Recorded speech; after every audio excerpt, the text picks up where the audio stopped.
નમસ્કાર અને આપ સૌનું સ્વાગત છે. આજે આપણે ગુજરાતની એક એવી અનોખી દુનિયામાં જઈ રહ્યા છીએ જ્યાં શ્રદ્ધા, નાટક અને ન્યાયનો એક અદ્ભુત સંગમ જોવા મળે છે. આને કહેવાય છે રમેલ. ચાલો આ વાતને જરા ઊંડાણથી સમજીએ. શરૂઆત જ એકદમ નાટકીય ક્ષણથી કરીએ. વિચારો કે એક ભૂવો છે, એ પણ પૂરા જોશમાં, અને જાણે એમના પર કોઈ દૈવી શક્તિ આવી હોય એમ એ ન્યાયની ઘોષણા કરી રહ્યા છે. આ કોઈ સામાન્ય મેળાવડો નથી, પણ એક જીવંત અદાલત છે જ્યાં દેવી દેવતા જાતે હાજર હોય એવું લાગે. તો આ જ પ્રશ્ન આપણા આજના વિશ્લેષણના કેન્દ્રમાં છે. આખરે આ દૈવી અદાલત છે શું? ચાલો આપણે આ રહસ્યમય અને આકર્ષક આધ્યાત્મિક અદાલતને એક પછી એક તબક્કામાં સમજીએ અને તેના દરેક પાસાને ખોલીને જોઈએ. તો આજે આપણે શું શું જોવાના છે? પહેલાં તો સમજીશું કે આ આધ્યાત્મિક મંચ શું છે, પછી દૈવી માધ્યમ કોણ છે એ જોઈશું, ફરિયાદો કેવી રીતે આવે છે, એની સુનાવણી કેવી રીતે થાય છે, અને છેલ્લે આ બધી બાબતો શ્રદ્ધા અને સમાજને કેવી રીતે જોડે છે એના પર વાત કરીશું. ચાલો ત્યારે શરૂ કરીએ આપણા પહેલા વિભાગથી અને એ સમજવાનો પ્રયત્ન કરીએ કે આખરે આ રમેલ છે શું. જુઓ, આની વ્યાખ્યામાં જ કેટલું બધું છુપાયેલું છે. રમે ખાલી એક પૂજાપાઠ નથી, એ તો એક એવું સામુદાયિક મંચ છે જ્યાં લોકો માર્ગદર્શન માટે આવે છે, પોતાના ઝઘડાઓ સુલઝાવે છે અને દેવતાઓના આશીર્વાદ પણ મેળવે છે, બધું એક જ જગ્યાએ. તો આનો મુખ્ય હેતુ શું? ઘરમાં કોઈ વિવાદ હોય કે કોઈ અંગત સમસ્યા, લોકો અહીં દૈવી મદદની આશાએ આવે છે. એટલું જ નહીં, ભવિષ્ય જાણવાની ઉત્સુકતા હોય કે પછી આખા સમાજની કોઈ ફરિયાદ હોય, એનું નિવારણ પણ અહીં શોધવામાં આવે છે. ટૂંકમાં આ એક એવી જગ્યા છે જ્યાં સમાજ એક સાથે બંધાયેલો રહે છે. ચાલો હવે આગળ વધીએ. આ આખી પ્રક્રિયામાં જે સૌથી મહત્વના છે એમના વિશે વાત કરીએ. આ ભૂવા કોણ હોય છે એમને સમજીએ. બહુ સરળ ભાષામાં કહીએ તો ભૂવો એક માધ્યમ છે. એ સમજો કે એ એક એવી ટેલિફોન લાઇન છે જે સામાન્ય માણસને સીધા દેવી દેવતાઓ સાથે જોડી દે છે. એમના શરીરમાં દેવતા પ્રવેશ કરે છે અને પછી લોકો સાથે વાતચીત કરે છે. તો હવે આપણે આ રમેલના સૌથી રસપ્રદ ભાગમાં પહોંચી ગયા છીએ. ચાલો જોઈએ કે લોકો દેવી દેવતાઓ સામે પોતાની કેવી કેવી સમસ્યાઓ લઈને આવે છે. જુઓ, આ એક મુખ્ય અરજદારની ફરિયાદ છે. એમને એવું લાગે છે કે દેવી મોગી એમનાથી નારાજ છે અને એટલે જ એ પૂછી રહ્યા છે કે એમણે એવું તો શું કર્યું કે દેવીએ મોઢું ફેરવી લીધું.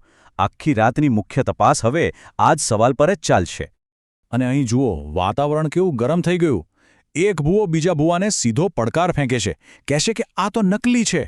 એટલે ત્યાં હાજર લોકો માટે પણ એક કસોટી જેવું છે કે કોના પર વિશ્વાસ કરવો, જાણે કોર્ટરૂમમાં જ બીજો મુકદ્દમો શરૂ થઈ ગયો હોય. આ એકદમ અંગત સવાલ છે, પણ કેટલો મહત્વનો. એક વ્યક્તિ 35 વર્ષથી રાહ જોઈ રહ્યો છે અને હવે સીધા દેવતાને જ પૂછે છે કે ભાઈ, મારા લગ્ન ક્યારે થશે? આના પરથી ખબર પડે છે કે લોકોના જીવનની નાની મોટી દરેક વાત અહીં દાવ પર લાગેલી હોય છે. તો બધી ફરિયાદો અને વિવાદો તો સામે આવી ગયા. હવે જોઈએ કે આ દૈવી અદાલત કેવી રીતે કામ કરે છે અને ભુવાઓ દેવતાઓના માધ્યમથી કેવા ચુકાદાઓ સંભળાવે છે. આ આખી ઘટનાની સૌથી રોમાંચક ક્ષણ કદાચ આ જ હતી, જ્યારે એક ભુવા પર નકલી હોવાનો આરોપ લાગ્યો. ત્યારે એમણે સામેવાળાને પડકાર ફેંક્યો. કહ્યું કે મારા હાથમાં મુઠ્ઠીભર દાણા છે, જો હું સાચો હોઈશ તો દેવી માતા કહેશે કે કેટલા દાણા છે. આ તો શ્રદ્ધાની સીધી પરીક્ષા હતી. અને પછી જે થયું એણે બધાને ચોંકાવી દીધા. ભવિષ્યવાણી થઈ કે મુઠ્ઠીમાં 11 દાણા છે, અને જ્યારે ગણવામાં આવ્યું તો સાચે જ 11 દાણા નીકળ્યા. બસ એ ક્ષણે જ જાણે વિવાદનો અંત આવી ગયો અને લોકોનો વિશ્વાસ પાછો જીતાઈ ગયો. હવે પેલા મુખ્ય અરજદારની વાત કરીએ, જે પૂછતા હતા કે દેવી કેમ નારાજ છે.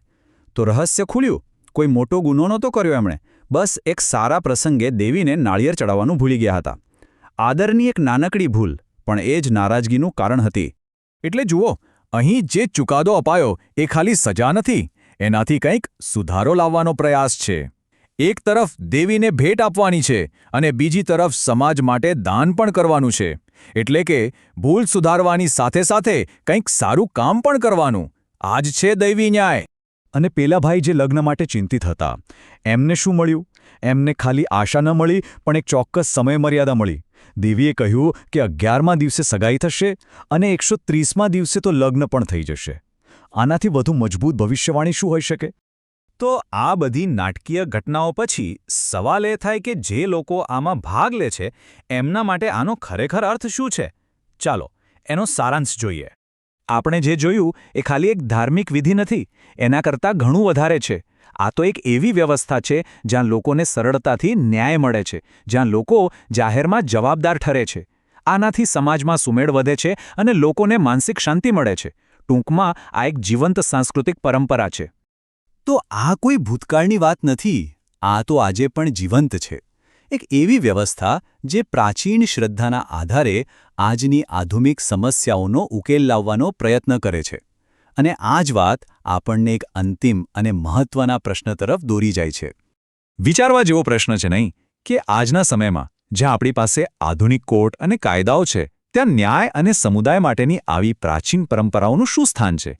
આ પ્રશ્ન સાથે જ આપણે આજનું વિશ્લેષણ અહીં સમાપ્ત કરીએ છીએ. વિચારતા રહેજો.